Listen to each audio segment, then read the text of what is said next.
Janasena party Andhra Pradesh, Telangana రాష్ట్రాల్లో క్రియాశీలకంగా ఉన్న భారతీయ రాజకీయ పార్టీ. ఈ పార్టీని పవన్ కళ్యాణ్ 2014 మార్చి 14న స్థాపించారు. ప్రస్తుతం జనసేన పార్టీ ఆంధ్రప్రదేశ్ శాసనసభలో రెండో అతిపెద్ద పార్టీగా ఉండడంతో పాటు అధికార కూటమిలో భాగస్వామ్యంగా కొనసాగుతుంది అని పార్టీ అధ్యక్షుడు పవన్ కళ్యాణ్ అన్నారు.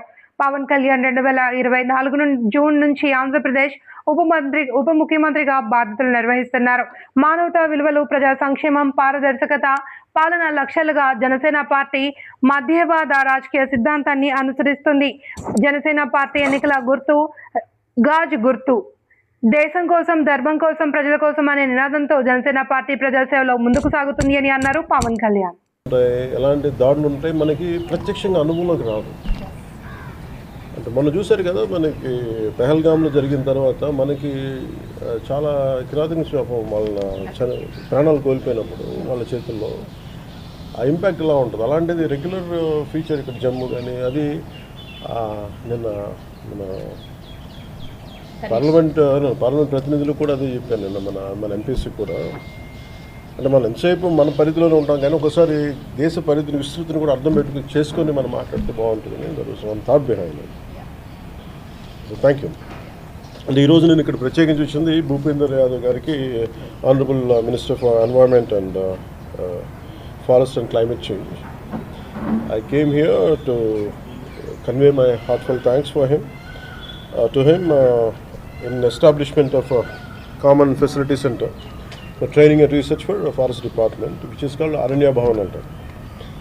So in that we will establish Hanuman, an acronym for Human Animal Conflict Mitigation Center, and Great Green Wall Monitoring Center, and Command Control Center for Forest Fire, and State Tiger Monitoring Center. అంటే ఈ 4 ఈ బిల్డింగ్లో ఇప్పుడు ఈ 19 అనుకుని మేము చేయబోతుంది. దానికి పర్మిషన్ ఇచ్చారు. ఈ బిల్డింగ్లో అనగా ఏంటంటే ఈ మనకి చిత్తూరులో కానీ పార్వతీపురంలో కానీ ఒరిస్సా నుంచి ఏనుగులు వచ్చేస్తున్నాయి, లేదంటే తమిళనాడు నుంచి ఏనుగులు వచ్చి మనకి చిత్తూరు సైడ్ వీటిని ఎలాగే ఎదుర్కోవాలి, మనిషికి వాటికి అంటే వాటిని సేఫ్గా పంపించి మనుషులకి ఇబ్బంది కలగకుండా, పంటలు నాశనం అవ్వకుండా, మనిషి ప్రాణాలు పోకుండా ఎలా ఉండాలనేది హ్యూమన్ యానిమల్ కాన్ఫ్లిక్ట్ కింద ఇవన్నీ చూడగలం. దాని నుంచి దానికి అప్రూవల్, ఆ బిల్డింగ్ అప్రూవల్ అడిగితే పాపం అడిగిన వెంటనే పెద్ద మస్తు వచ్చారు. దానికి నా కృతజ్ఞతలు తెలియజేసుకోవడానికి వచ్చాను. అలాగే ఇంకోటి మేజర్గా మాట్లాడింది ఏంటంటే మనకి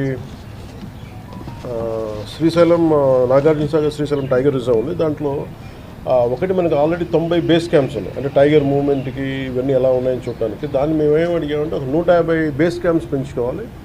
దానికి అదనంగా ఒక 300 మంది పర్సనల్ ఫారెస్ట్ గార్డ్స్ అవసరం అవుతారు. సో దాన్ని సెంట్రలీ స్పాన్సర్డ్ స్కీమ్స్ ఉంటాయి. వాటి కింద మీరు అదనంగా ఇంకొక ఉన్న 90కి ఇంకొక 60 క్యాంప్స్ మేము యాడ్ చేయాలనుకున్నాం. అది స్థానికంగా లోకల్ మన చెంచు యువతే దానికి గార్డ్స్గా ఉంటారు. వాళ్ళకి వితిన్ అక్కడ తిరగడానికి ఫారెస్ట్లో టు మానిటర్ టైగర్ మూవ్మెంట్ అంతా మన బైక్స్ కానీ లేదంటే డ్రై రేషన్ కానీ ఒక సంవత్సరం పాటు ఆ బేస్ క్యాంప్ రన్ చేయడానికి కావాల్సిన నిధులు కూడా ఇమ్మని రిక్వెస్ట్ చేసాం. దానికి వాళ్ళు కూడా చాలా వెంటనే దాన్ని అగ్రీ చేశారు దానికి. అలాగే మేము ఇంకోటి మేజర్గా ఏం అడిగామంటే ఇండియన్ గౌరవ్ అని ఉంటుంది. అది ఒక మధ్యప్రదేశ్ గౌరవ ముఖ్యమంత్రి గారు శ్రీ మోహన్ యాదవ్జీ గురించి మేము రిక్వెస్ట్ ఒక మాట చెప్పండి మీరు కూడా వారికి, మేము ఎలాగ మాట్లాడతాం. దాంట్లో ఒక 50 ఇండియన్ గవర్ని అడిగారు. ఒకప్పుడు మనకు ఉండేది అది మన కనుమరుగైపోయే పరిస్థితులు ఉన్నప్పుడు ఒక 50 ఇండియన్ గవర్ని సెప్టెంబర్, అక్టోబర్లో మేము పంపించండి. దానికి ఎన్క్లోజర్ కూడా సిద్ధం చేస్తాం. ఒక మాట మీరు చెప్పండి. దానికి కూడా వెంటనే మా ముందే ఆయన మోహన్ యాదవ్జీ గారితో మాట్లాడారు. వెంటనే నేను కూడా వారితో ఫోన్లో మాట్లాడాను. వాళ్ళు కూడా చాలా వెంటనే పంపిస్తారన్నారు. నేను కూడా ఒకసారి మధ్యప్రదేశ్ వెళ్ళి మన ఆంధ్రప్రదేశ్ ప్రభుత్వం తరఫున ఇంకోసారి పర్సనల్గా విజ్ఞప్తి చేసి 50 గౌర్ బిట్వీన్ సెప్టెంబర్ అండ్ అక్టోబర్ మనకి ఆంధ్రప్రదేశ్కి వచ్చాను. ఇంకొకటి ఏమడిగామంటే మనకి మేల్ టైగర్స్ ఎక్కువైపోయినాయి, ఫీమేల్ టైగర్స్ తగ్గిపోయి దాంతోపాటు ఏంటంటే సేమ్ జెనెటిక్ పూల్ అయిపోయేటప్పటికి ఆ డైవర్సిటీ పోయి ఇన్బ్రీడింగ్ అయిపోద్ది, కొంచెం హెల్దీ జెనెటిక్ పూల్ ఉండదు అనేది ఉన్నది. అందుకని మేము ఏం అడిగామంటే 6 టైగర్స్ దాన్ని 4 ఏమో గౌరవ మహారాష్ట్ర ముఖ్యమంత్రి ఫడ్నవీస్ గారిని ప్రభుత్వాన్ని అడిగితే వాళ్ళు వెంటనే మనకి యాక్సెప్టెన్స్ ఇచ్చారు. ఇంకో 2 మధ్యప్రదేశ్ నుంచి రావాల్సింది, అది కూడా మన మోహన్ యాదవ్ గారితో మాట్లాడారు. సో అది కూడా దాని కూడా ఒప్పుకున్నారు. 2 ఇంకోటి ఏంటంటే ఒరిస్సా గవర్నమెంట్ నుంచి మన మోహన్ చరణ్ మాంజీ గారితో కూడా ఏమడిగామంటే వాళ్ళు ఫోన్లో దొరకలేదు కానీ మెసేజ్ పెట్టారు, నేను మీటింగ్లో మళ్ళీ తెలియజేస్తానన్నారు. వాళ్ళ నుంచి కూడా మనం ఏమన్నది కొంచెం ట్రైన్డ్ ఎలిఫెంట్స్ మన ఒడిశా నుంచి మాకు పంపించి ఈ పార్వతీపురంలో జరుగుతున్న ఈ హ్యూమన్ యానిమల్ కాన్ఫ్లిక్ట్ ఏదైనా మనం ఎదుర్కోవడానికి కొంచెం మాకు కుంకి ఎలిఫెంట్స్ కావాలంటే దాన్ని కూడా వాళ్ళు సంస్థకు తెలియజేశారు. అది కూడా I'll go to personal go and appeal to honourable Orissa CM also. ఇవి కాకుండా మేజర్గా మేము ఒకటి ఏమడిగామంటే ఈ గోదావరి పొల్యూషన్ మీద, అంటే ఆయన forest and environment and climate change కూడా భూపేంద్ర యాదవ్ గారి కిందే ఉంటుంది కాబట్టి మేమేమడిగిందంటే మిషన్ గోదావరి క్లెన్లీనెస్కి అంటే శుభ్రతకి మీరు దీన్ని ఏ పద్ధతుల్లో మీరు మనకి ఏదైనా సహాయం చేయగలరా దీన్ని అడిగాం. సో వారు చెప్పింది ఏంటంటే ఒకసారి సెంట్రల్ పొల్యూషన్ కంట్రోల్ బోర్డ్ టీమ్ని పంపిస్తాం, టోటల్ అసెస్ చేస్తామని చెప్పారు what is the level of pollution అని.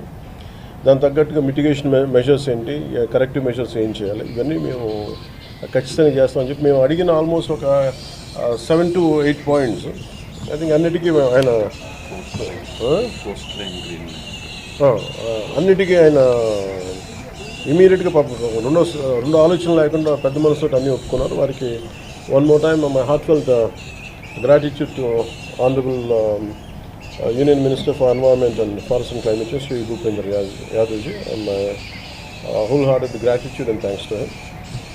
And one more aspect మేము అడిగే ఉంటే మనకి కోస్ట్ లైన్లో మనకి ఆల్మోస్ట్ 1051 కిలోమీటర్స్, దాంట్లో 450 కిలోమీటర్స్ మనం ఈ హై టైడ్ లో టైడ్ మధ్యలో మనం ఏమడుగుతుంటే కొంత ఈ క్యాజురినా ట్రీస్ కానీ మన లోకల్ పామ్స్ ఉంటాయి, అవి అలాంటివన్నీ నాటి సముద్రం ఎరోషన్ కాకుండా ఏదైనా ఉప్పెన్ లాంటిది వచ్చినప్పుడు ఫస్ట్ మన న్యాచురల్ ప్రొటెక్షన్ వల్ల చేయాలనేది మన ప్రయత్నం. దాంట్లో ఇప్పటికి 450 కిలోమీటర్లు పని ప్రారంభించాం. సో దానికి కూడా